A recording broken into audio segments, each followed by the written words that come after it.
नमस्कार दोस्तों, स्वागत है आप सभी का हमारे YouTube चैनल जीएस नगरी पे। मैंने कल आपको जो वीडियो बनाई थी उसमें हिस्टोरिकल इवेंट्स 4 मई के बताए थे। तो आज मैं 5 मई में जो हमारे इतिहास में जो घटनाएं हुई हैं उनको लेकर के आपके सामने आई हूँ। लेकिन उसको स्टार्ट करने से पहले मैं आपको ये बता दूँ कि आज के दिन हमारा वर्ल्ड अस्थमा डे है, जो कि इस साल हमारा फर्स्ट ट्यूसडे ऑफ मई में है। मई की पहले मंगलवार को ये आज है वर्ल्ड अस्थमा डे। अस्थमा एक बीमारी होती है जिसमें आप सभी जानते हैं कि ये कई बार जानलेवा भी हो सकती है। जो ये वर्ल्ड अस्थमा डे है ये हर साल मनाया जाता है, पूरी दुनिया में मनाया जाता है। क्यों मनाया जाता है? ताकि लोगों को हम इसके बारे में बता सकें कि इससे अस्थमा से कैसे बचना है या खुद की केयर कैसे करनी है, और जिन लोगों को अस्थमा है उन लोगों को सहयोग दे सकें। 2019 यानी पिछले साल जो अस्थमा की थीम थी वो थी स्टॉप फॉर अस्थमा। और मैंने कि अभी आपको बताया कि अस्थमा जो है ये क्रॉनिक रिस्पायरेटरी डिसीज़ है, मतलब ये एक जानलेवा बीमारी है जिसमें जो मरीज़ होता है जिसको ये बीमारी होती है वो ढंग से सांसें नहीं ले पाता है, कभी उसकी सांस फूलती है या कभी उसे बहुत ही जल्दी थकावट महसूस होने लगती है। अब जानते हैं कि इसकी हिस्ट्री क्या है, मतलब ये वर्ल्ड अस्थमा डे कब शुरू किया गया। ये शुरू किया गया था 1998 1998 में बाय गीना GINA। ये एक संस्था है जो काम करती है अस्थमा के लिए, जो अस्थमा के पेशेंट्स हैं या अस्थमा के लिए अवेयरनेस फैलाने में काम करती है, जागरूकता फैलाती है। और इन्होंने पहली अस्थमा मीटिंग रखी थी जिसमें बहुत सारे डॉक्टर्स ने हिस्सा लिया था। ये कहाँ पर हुई थी? ये हुई थी बार्सिलोना, स्पेन में। तब से लेकर के अब तक ये हमेशा 5 मई को मनाया जाता है, और धीरे धीरे ये फैलते फैलते अब ये पूरी दुनिया के 35 से ज़्यादा कंट्रीज़ में मनाया जाने लगा है। चलिए अब हम शुरू करते हैं वो घटनाएं जो आज के दिन हुई थी, यानी 5 मई को। तो हमारी दूसरी जो घटना जो आज की तारीख में हुई है सन 1260 यानी 1260 5 में 1260 में, इस दिन काबुली खान जो कि मंगोल एम्पायर का रूलर था, राजा था, वो 1260 सदी में बना था रूलर। और इसकी हिस्ट्री मंगोल एम्पायर की ये है कि ये एम्पायर जो है वो गेंगिस खान ने बनाया था। कहाँ पे? In the steppe of central Asia, Madhya Asia में बनाया था। वहाँ की स्टेपी से शुरू किया था। कब? 13वीं और 14वीं सेंचुरी में। और कुबलाई खान जो है वो 5वां खान था मंगोल्स का, और ये युआन डायनेस्टी भी बनाया था। He was a founder of yuan dynasty in China. कौन से सन में? 1271 में। कुबलाई खान जो है वो चौथा बेटा था टोलुई का, और ग्रैंड सन था गेंगिस खान का। इनका जन्म हुआ था 23 सितंबर को, और इनकी मृत्यु हुई थी 18 फरवरी को। कहाँ पर हुई थी? एट खान बालिक। और इनके सक्सेसर जिन्होंने इनके बाद इनका जो राज्य है उसको संभाला, उनका नाम था तैमूर खान। उसके बाद आते हैं अपनी तीसरी घटना पे, जो है क्रिस्टोफर कोलंबस। क्रिस्टोफर कोलंबस जो कि इधर से, मतलब वो एक डिस्कवरर थे, उन्होंने बहुत सारे जगहों को डिस्कवर किया था। आज के दिन वो आइसलैंड ऑफ जमैका पे लैंड कर गए थे, और उन्होंने इसको स्पेन के लिए क्लेम कर दिया था कि ये जो जमैका है इस पे स्पेन का आधिपत्य होगा। कौन से सन में? 1494 में। जमैका जो है, हम लोग कई बार दोस्तों ये सोचते हैं कि जो जमैका है वो अफ्रीका का कंट्री है, लेकिन एक्चुअल में ऐसा नहीं है। वो एक करेबियाई देश है। जमैका एक करेबियाई देश है और इसकी कैपिटल है किंगस्टन। और जमैका जो है वो 12,596 किलोमीटर अफ्रीका से दूरी पे स्थित है। ये अमेरिका में स्थित नहीं है। हम लोगों में से बहुत लोग ऐसा कंफ्यूज होते हैं कि जमैका अफ्रीका का ही पार्ट है, लेकिन ऐसा नहीं है। ये एक आइलैंड है, और जमैका फेमस है अपने हिप हॉप और रैप म्यूज़िक के लिए। हम लोग सभी लोग आजकल rap music, hip hop music सुनना बहुत पसंद करते हैं, और जमैका उसके लिए फेमस है। इंग्लिश सिंगर जो हैं बॉब मार्ले, वो जमैका के हैं और वो बहुत ही फेमस सिंगर है। हमारी चौथी घटना इतिहास की जो हुई थी सन 1762 में, वो हुई थी कि आज के ही दिन 1762 में ट्रीटी ऑफ सेंट पीटर्सबर्ग को साइन किया गया था। कौन कौन से 2 देशों ने इसको साइन किया था? वो है रशिया एंड प्रूशिया। कौन से साल में? 1762 में। इस ट्रीटी को जब इसको साइन किया गया, इस संधि की वजह से जो 7 साल पुरानी उन लोगों में लड़ाई थी प्रूशिया और रसिया में, वो ख़त्म हो गई थी। और उसके बाद में इसके रूलर बने सार पीटर III। ठीक है, सार पीटर III ने इसके बाद में एसेसन किया यहाँ पर। प्रूशिया जो है वो क्या है? वो एक जर्मन स्टेट है जो ओरिजिनेट हुआ था 1525 में। 1525 से पहले प्रूशिया का कोई इतिहास नहीं है। और जो रशिया है उसकी कैपिटल है मॉस्को। ये सारी चीज़ें आपके यूपीएससी में और पीसीएस के एग्जाम्स में पूछी जाती हैं। रसिया की कैपिटल क्या है? तो वो है मॉस्को। यहाँ के जो अभी के प्रेसिडेंट हैं वो हैं व्लादिमीर पुतिन। और रशिया की करेंसी है रूबल, जो कि हम ऐसे भी बोलते हैं रशियन रूबल। और रशिया कौन से कॉन्टिनेंट में है? यूरोप, एशिया में। आगे बढ़ते हैं अपने 5वें घटनाक्रम की तरफ, जो कि हुआ था सन 1821 में। सन 1821 में जो नेपोलियन थे उनकी मृत्यु हो गई थी। ठीक है, कहाँ पर मृत्यु हुई थी? एक आइलैंड था सेंट हेलेना का, island of Saint Helena in south Atlantic ocean. South Atlantic ocean में वहाँ पे एक आइलैंड है जिसका नाम है सेंट हेलेना। वहाँ पर इनकी मृत्यु हो गई थी। इनको एग्जाइल में भेज दिया गया था।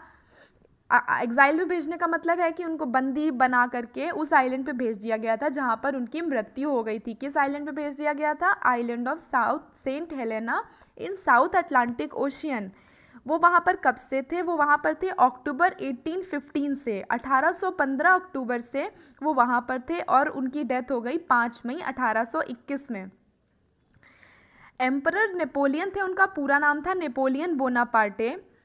और ये तानाशाह थे, ये एम्परर थे फ्रांस के। और किस नाम से जाने जाते थे? Napoleon first.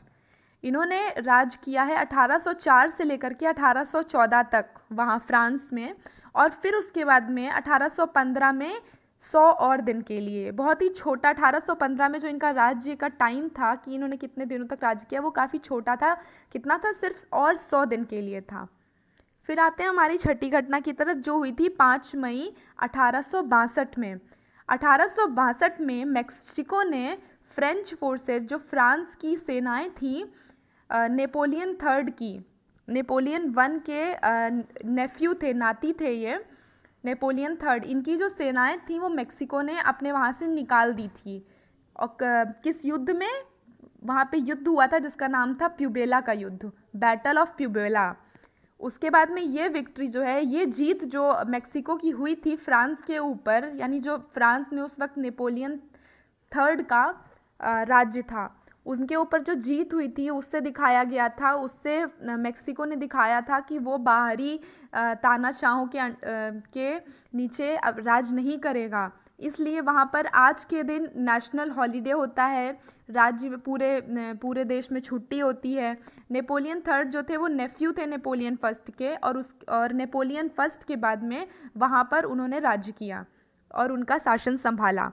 नेपोलियन III भी वो पहले इलेक्टेड प्रेसिडेंट भी रह चुके हैं फ्रांस के। कब से? 1848 से लेकर के 1852 तक पहले इलेक्टेड प्रेसिडेंट थे। इसके बाद में एक फ्रैंको प्रूशियन वॉर हुआ, जो हुआ प्रूशिया और फ्रांस के बीच में, जिसमें नेपोलियन III को बंदी बना लिया गया और उसके बाद में उनको इंग्लैंड भेज दिया गया। उसके बाद बढ़ते हैं अपनी 7वीं घटना की तरफ, जो आज के दिन यानी 5 मई 1967 में हुई थी। 1967 में ब्रिटिश सैटेलाइट जिसका नाम था एरियल 3 वो लॉन्च हुई थी आज के दिन 1967 में। एरियल 3 जो पहली ब्रिटिश सैटेलाइट थी जो लॉन्च की गई थी ऑर्बिट में फ्रॉम यूनाइटेड स्टेट से पहली ब्रिटिश सैटेलाइट जो लॉन्च की गई थी वो थी एरियल 3। ये सैटेलाइट जो है वो अर्थ के आसपास ऑर्बिट में घूमती है और हर 95 मिनट में अर्थ का दूसरा चक्कर लगाती है और वहाँ से इंफॉर्मेशंस को कलेक्ट करके अर्थ पे भेजती है, यानी पृथ्वी पे भेजती है। उसके बाद 8वीं घटना जो आज के दिन यानी 5 मई 1995 में हुई थी। आज के दिन पोलियो की वैक्सीन जो है, जो बहुत दिनों से अमेरिका में यूके में बन रही थी, हमारे साइंटिस्ट और डॉक्टर्स ने मिलकर उसको बनाया था, वो आज के ही दिन 50,000 से ज़्यादा लोगों को वहाँ पर दी गई थी। अमेरिका में उस टाइम पे पोलियो बहुत ज़्यादा फैला हुआ था और बहुत सारे लोग इससे पीड़ित थे। तो आज के दिन 1995 में बहुत सारे साइंटिस्ट और डॉक्टर्स ने मिल करके 50,000 से ज़्यादा लोगों को ये वैक्सीन दी थी। पोलियो की वैक्सीन को हम पूरी तरह से बोलते हैं साल्क पोलियो वैक्सीन। और जब ये वैक्सीन दी गई थी उस टाइम बहुत विश्व के बहुत सारे ऐसे हिस्से थे जहाँ पर पोलियो फैला हुआ था। उस टाइम पोलियो एक बहुत ही भयावह बीमारी बन चुकी थी। अब आज की डेट में पोलियो जो है वो बहुत समझ लीजिए कि पूरी दुनिया से हर तरह से ख़त्म हो चुका है। बहुत कम ऐसी जगह है जहाँ पर अब आपको पोलियो के मरीज़ मिलेंगे। इंडिया से पोलियो पूरी तरह से गायब हो गया है। ये भी क्वेश्चन आता है कि कौन सी बीमारी है जो भारत देश से पूरी तरह से विलुप्त हो चुकी है, तो वो है पोलियो। नवी घटना है हमारी जो आज के दिन यानी 5 मई 2005 में हुई है, वो है कि आज के दिन टोनी ब्लेयर जो कि वहाँ के ब्रिटिश लेबर पार्टी के नेता हैं, उन्होंने तीसरी बार अपनी सरकार बनाई थी। टोनी ब्लेयर ने तीसरी बार अपनी सरकार ब्रिटेन में बनाई थी और इनकी पार्टी का क्या नाम है? British labour party. Tony Blair ने देश प्रधानमंत्री बने थे ये यूनाइटेड किंगडम के कब से कब तक? 1994 से लेकर के 2007 तक। लेबर पार्टी की हिस्ट्री है कि ये कब बनी? ये बनी 27 फरवरी 1900 में। कहाँ पर? लंदन, यूनाइटेड किंगडम में। और लेबर पार्टी की नींव रखने वाले का नाम क्या है? उनका नाम है कियर हार्डी। बढ़ते हैं अपनी 10वीं घटना की तरफ। 10वीं घटना है हमारी अलेक्जेंडर रैंगविल नाम के एक बहुत ही प्रसिद्ध महान खिलाड़ी जिनका जन्म हुआ था 1941 में। कहाँ पर? मॉस्को में यूएसएसआर मतलब सोवियत संघ में इनका जन्म हुआ था। अलेक्जेंडर रैंगविलिन का ये इनकी मृत्यु हुई है 17 अगस्त 2004 में। कहाँ पर? मॉस्को में, रशिया में। ये किस लिए प्रसिद्ध है? ये 10 बार ये पूरे विश्व के चैंपियन रह चुके हैं और 3 बार ओलंपिक विजेता रह चुके हैं। आइस हॉकी में, जो हॉकी आइस में खेली जाती है, उसके ये 10 बार विश्व चैंपियन और 3 बार ओलंपिक विजेता रह चुके हैं। आज इनका जन्मदिन होता है सन 1941 में। ये पहले सोवियत संघ के लिए खेलते थे, उसके बाद इन्होंने रिटायरमेंट ले लिया था 1973 में। आज के लिए इतना ही दोस्तों। अब हम आपको कल की घटनाएं कल बताएंगे, यानी कि 6 मई की हिस्ट्री हम आपको कल बताएंगे। अगर आपको वीडियो अच्छी लगी है तो आप हमें कमेंट करके ज़रूर बताइएगा, और अगर नहीं अच्छी लगी है तो भी बताइएगा। हमें आपके रिस्पॉन्स का इंतज़ार रहेगा। और आप लोग सेफ़ रहिए। कोरोना बहुत ज़्यादा फैल गया है। अगर आप लोग रेड जोन में हैं तो अपना ख्याल ज़्यादा रखिएगा। बिना मतलब का घर से बाहर मत निकलिएगा। और धन्यवाद। जय हिंद।